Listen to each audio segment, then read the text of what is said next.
সুপ্রিয় দর্শক আসসালামু আলাইকুম। সবাই কেমন আছেন? বরাবরের মতো আরও একটা চমৎকার রেসিপি নিয়ে হাজির হলাম। আমি আরজু, স্বাগত জানাচ্ছি আরজুস কিচেন 90 এ। 2 কাপ আটা আর আলু দিয়ে দুর্দান্ত স্বাদের রেসিপি তৈরি করেছি, সেটাই আজকে শেয়ার করব। দেখুন কতটা লোভনীয় এই নাস্তাটি। এই নাস্তাটি বানাতে বেশি কিছু উপকরণ লাগবে না, ঘরোয়া কিছু উপকরণ দিয়ে নাস্তাটি তৈরি করা যায়। দেখে নিই চলুন। এখানে 2 কাপ আমি ময়দা নিয়ে নিচ্ছি। আপনারা এখানে আটাও ব্যবহার করতে পারেন, তবে এখানে আমি স্বাদ মতো লবণ দিয়ে দিচ্ছি। আর এখানে লাগছে 3 টেবিল চামচ সাদা তেল। আর এখানে লাগছে খাবার সোডা 1 টেবিল চামচের 4 ভাগের 1 ভাগ দিয়েছি। আর এখানে সুন্দরভাবে পানি দিয়ে আমি মথে নেব, আর সেজন্যই আমি একটু তেলটা সুন্দর করে মিশিয়ে নিচ্ছি। তেলটা সুন্দরভাবে দেখতে হবে হাতে দলা পেকে আসছে কিনা। হাতে দলা পেকে আসলেই কিন্তু আটাটা রেডি হয়ে যাবে। যদি প্রয়োজন হয় তাহলে কিন্তু আরেকটু তেল ইউজ করতে পারেন। আর এখানে আমি দিয়ে দিলাম পানি, আর পানি দিয়ে সুন্দরভাবে আমি মসৃণ একটা ডো তৈরি করে নেব। এতটাই সহজে নাস্তাটি বানানো, ঝটপট, এবং বিকালের নাস্তায় কিন্তু বাচ্চাদের এবং মেহমানদের সারপ্রাইজ দিতে পারেন। সুন্দরভাবে মসৃণ একটা ডো তৈরি করে ওপরে একটু সাদা তেল লাগিয়ে আমি ঢাকনা দিয়ে ঢেকে রেখে দিলাম, যাতে ওপরে এটা ড্রাই না হয়ে যায়। আর এখানে আমি সেদ্ধ আলু নিয়ে নেব, আর সেদ্ধ আলুটা সুন্দরভাবে আমি ম্যাশ করে নেব।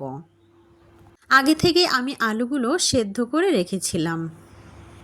আলুগুলোকে সুন্দরভাবে ম্যাশ করে নিতে হবে, যাতে ভেতরে দানা দানা না থাকে, সেদিকটা মাথায় রাখতে হবে।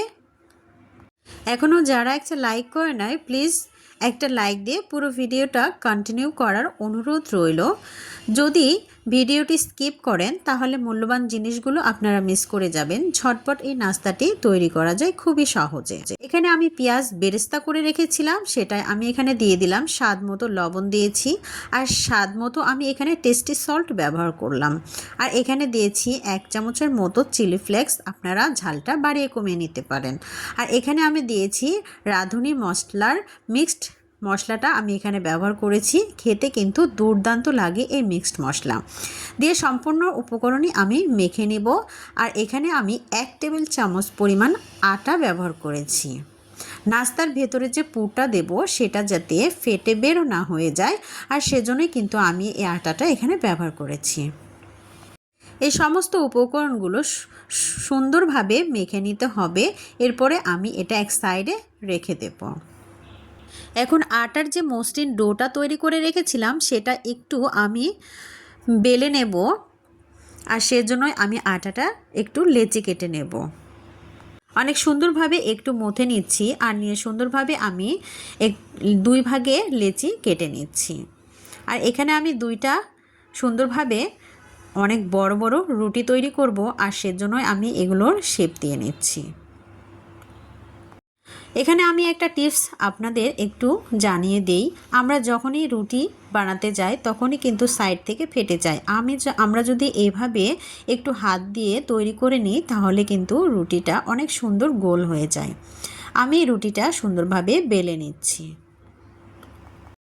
একটু বড় করে বেলে নিতে হবে, আর বেলে নিয়ে সুন্দরভাবে এর উপরে পুরটা দিয়ে দেব। ভিডিওটি দেখতে থাকবেন, স্কিপ করবেন না। এখন আমি যে ভর্তাটা তৈরি করেছিলাম আলু দিয়ে, সেটা আমি সুন্দরভাবে এখানে এক সাইডে আমি মেল করে দেব, পুরোটা কিন্তু দেব না, এক সাইড আমি দিয়ে দিচ্ছি। নতুন বন্ধুরা যারা অলরেডি আমার চ্যানেলে চলে এসেছেন অবশ্যই চ্যানেলটি সাবস্ক্রাইব করে রাখবেন এবং পাশে থাকা বেল নোটিফিকেশন অল করে রাখবেন। এই রুটির সাইডটা আমি এখানে উল্টে দিলাম, আর সুন্দরভাবে এগুলো আমি মুড়িয়ে দিচ্ছি। দেখুন কিভাবে তৈরি করে নিচ্ছি। এখন এগুলোকে যে বাতাসটা আছে সেই বাতাসটা আমি বের করে দিচ্ছি, দিয়ে একটু আমি চেপে চেপে তৈরি করে নিচ্ছি। আর চাকুর সাহায্যে আমি সুন্দরভাবে সোজা সোজা করে একটু মোটা সাইজ করে কেটে নিচ্ছি। এভাবে নাস্তাটা খুব সহজে তৈরি করা যায়। ঘরোয়া কিছু উপকরণ দিয়ে মেহমান কিংবা বাচ্চাদের চমৎকারভাবে এই রেসিপিটি উপহার দিতে পারেন। সম্পূর্ণটাই আমি এভাবে কেটে নিয়ে ফিরে আসছি। তারপরে দেখিয়ে দেব ডিজাইন।